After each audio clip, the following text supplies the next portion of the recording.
Estábamos diciendo, las dos formas de retículo comparten tres funciones principales: síntesis, almacenamiento y transporte de biomoléculas. El retículo endoplasmático liso constituye el sitio primario de la síntesis de ácidos grasos, esteroides y lípidos. Además, aquí se sintetizan los fosfolípidos de la membrana celular y se transforman en colesterol, en hormonas esteroides, como las hormonas sexuales, estrógeno y testosterona, que es el masculino. El retículo endoplasmático liso de las células del riñón y del hígado detoxifican o inactivan fármacos. En las células del músculo esquelético, una forma modificada de retículo endoplasmático liso almacena iones de calcio. Mira, cada célula con su retículo endoplasmático en diferentes sistemas del cuerpo humano, sistema digestivo, sistema respiratorio, sistema esquelético, tienen sus funciones diferentes, chicos, ¿ya? Y tienen que captarla aquí. En las células del músculo esquelético, una forma modificada de retículo endoplasmático liso almacena iones calcio que se utilizará para la contracción muscular. El retículo endoplasmático rugoso es el sitio primario de la síntesis proteica. Las proteínas se ensamblan sobre los ribosomas unidos a la superficie citoplasmática del retículo endoplasmático rugoso y luego se insertan a la luz del retículo endoplasmático rugoso, donde experimentan modificación química. Ahora vamos a hablar sobre el complejo de Golgi. Aquí tenemos el complejo de Golgi, chicos. Pueden tomar la captura. Aquí está en animación y aquí está tomada por una cama eléctrica, ¿no? Ya. Los arcos aplanados del complejo de Golgi están rodeados por vesículas. ¿Ven? Y aquí está generalizado en la célula, ¿no? Señalado. Ya. Complejo de Golgi. El complejo de Golgi fue descrito por primera vez en 1898 por Camillo Golgi. Durante años, algunos investigadores creyeron que este orgánulo era el resultado del proceso de fijación necesario para la preparación de tejidos previa a su observación al microscopio óptico. Sin embargo, ahora sabemos, gracias a la microscopía electrónica, que el complejo de Golgi es sin duda un orgánulo. Está compuesto por una serie de sacos curvos, huecos, apilados unos sobre otros como una serie de bolsas de agua calientes y rodeados por esferas unidas a su membrana llamada vesículas. El complejo de Golgi recibe las proteínas sintetizadas en el retículo endoplasmático rugoso, las modifica y las empaca en las vesículas. La síntesis, modificación y empaquetamiento de proteínas se analizan en detalle en el capítulo 4. Pero están viendo, ¿no? Un pequeño resumen del complejo de Golgi, que es un orgánulo de la célula. Vesículas citoplasmáticas. Otro punto existen dos tipos de vesículas citoplasmáticas unidas a la membrana: las secretoras y las de almacenamiento. Las vesículas secretoras contienen proteínas que serán exportadas a otras regiones del cuerpo. Por el contrario, el contenido de la mayoría de las vesículas de almacenamiento nunca deja el citoplasma. Los lisosomas. Tenemos uno, que es una vesícula citoplasmática. Lisis viene de lisis, disolución, soma, cuerpo. Son pequeñas vesículas esféricas de almacenamiento que aparecen en el citoplasma como gránulos rodeados de membrana.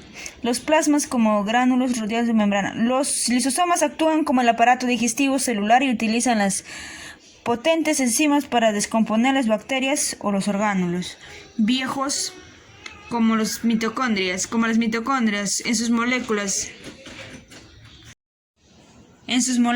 constitutivas.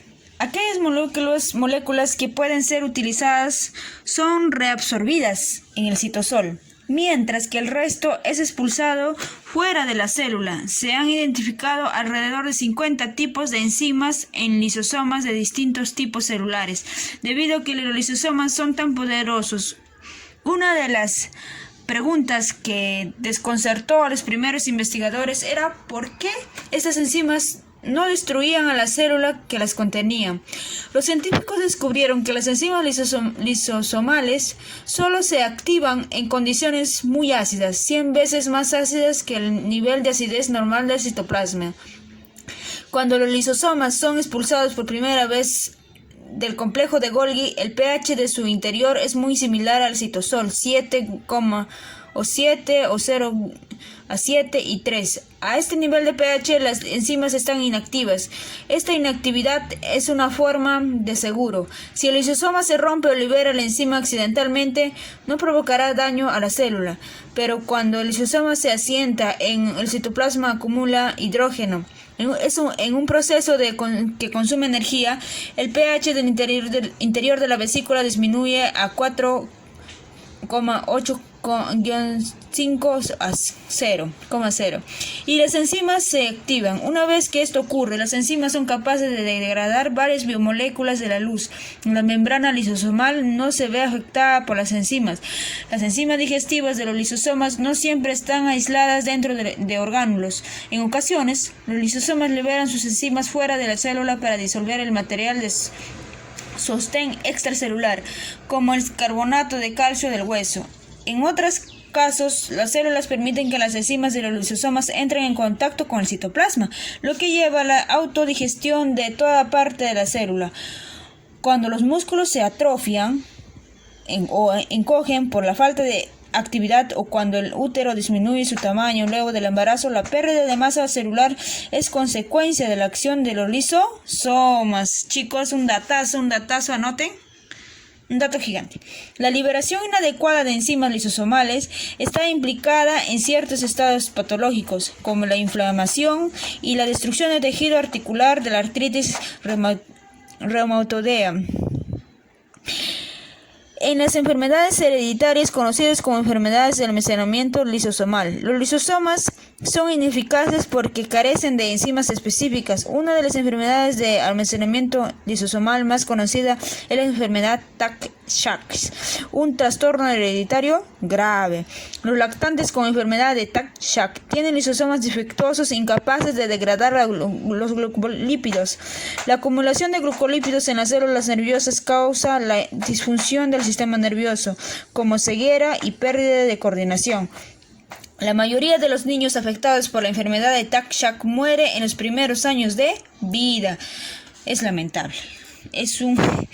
Debe ser 1 a 1000. Los paroxisomas son vesículas de almacenamiento aún más pequeñas que los lisosomas. Durante años se creyó que eran un tipo de lisosomas, pero ahora se sabe que contienen un grupo diferente de enzimas. La principal función parece ser la de degradación de ácidos grasos, de cadenas largas y de moléculas extrañas potencialmente tóxicas.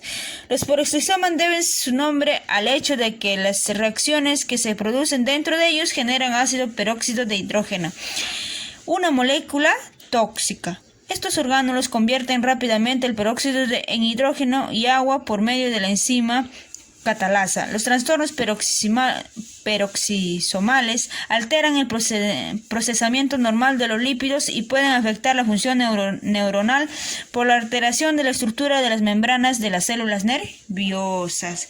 Chicos, aquí vamos a ver primero los lisosomas y los peroxisomas. Aquí vemos en la imagen amplificada de la célula completa, aquí encontramos las vesículas, aquí pequeñitas, pueden tomarlo por captura. Los lisosomas y los peroxisomas son vesículas llenas con enzimas y las enzimas degradan, recuerden, ¿eh? Aquí tenemos las más grandes, se llaman peroxisomas, las más negritas, oscuras, y los lisosomas están aquí, los más grandes, y estos son la mitocondria. Lisosoma, peroxisoma. Ambos tipos de vesículas contienen grupos únicos de enzimas digestivas y cada uno tiene su función, chicos. El núcleo es el control de la célula. Ese es un tema importante. El núcleo de la célula contiene ADN, el material genético que controla todos los procesos celulares. Una de las áreas más activas de la investigación biológica es la manera en que el núcleo recibe información sobre la situación en la célula o en otras regiones del organismo y responde controlando con ajustes precisos la síntesis proteica celular. O sea, cualquier cosa que pase en el organismo o dentro de la célula, el núcleo va a tener como una respuesta precisa para controlar el problema, ¿no? En la figura 3-20, que en la página siguiente debe estar, ilustra la estructura de un número típico. El núcleo está rodeado por la envoltura nuclear, una estructura de doble membrana que separa el núcleo del compartimento citoplasmático. La membrana externa de la envoltura está conectada con el retículo endoplasmático y ambas membranas de la envoltura están perforadas por orificios redondos o poros. Siempre tienen que tener poros para la comunicación y otro para alimentación, ¿no? Eliminación de desechos y otras cosas. La comunicación entre el núcleo y el citosol se produce a través del complejo de poro nuclear, grandes complejos proteicos con un canal central. Los iones y las moléculas pequeñas se mueven libremente a través de este canal cuando está abierto, pero las grandes moléculas como proteínas y el ARN deben ser transportadas por medio de un proceso que consume energías. Este requerimiento le permite a la célula restringir la presencia de ADN al núcleo y las varias enzimas alternativas al citoplasma o al núcleo. En la imagen de microscopía electrónica de las células que no se encuentran en proceso de división celular, el núcleo aparece lleno de material granular disperso o cromática, compuesto por ADN y proteínas asociadas. Generalmente el núcleo contiene 1 o 4 cuerpos que aparecen oscuros cuando se tiñen y están constituidos por ADN y ARN y proteínas llamadas nucleolos, que es un núcleo pequeño. Los nucleolos contienen los genes y las proteínas para controlar la síntesis del ARN ribosómico. Ya, chicos, primero vamos a leer acá un dato. Es una notita, ¿no? Durante el examen de Papa Nicolau para cáncer cervical, se toman muestras de las células del cuello uterino. Las células se extienden sobre un portaobjetos de vidrio y se envían al laboratorio para que la examine un citólogo experimentado. El citólogo busca displasias, o sea, crecimiento anómalo o proliferación celular, es decir, un cambio en la forma y el tamaño de las células indicativo de cambios cancerosos. Las células cancerosas generalmente se reconocen por la presencia de un gran núcleo rodeado por una cantidad relativamente pequeña de citoplasma, o sea, el núcleo es más gigante. El primer Papa Nicolau de Llana presentaba todos los indicios de displasia. ¿Ya ves? O sea que en la célula cancerosa vamos a encontrar que el núcleo es más grande de lo normal, ¿no? Y poca cantidad de citoplasma, ¿no? O citosol, como se llama. Y aquí vamos a ver el núcleo. Aquí en la célula entera, el núcleo, aquí dice, la envoltura nuclear es una doble membrana que separa el núcleo del citoplasma, o sea, de aquí al citoplasma.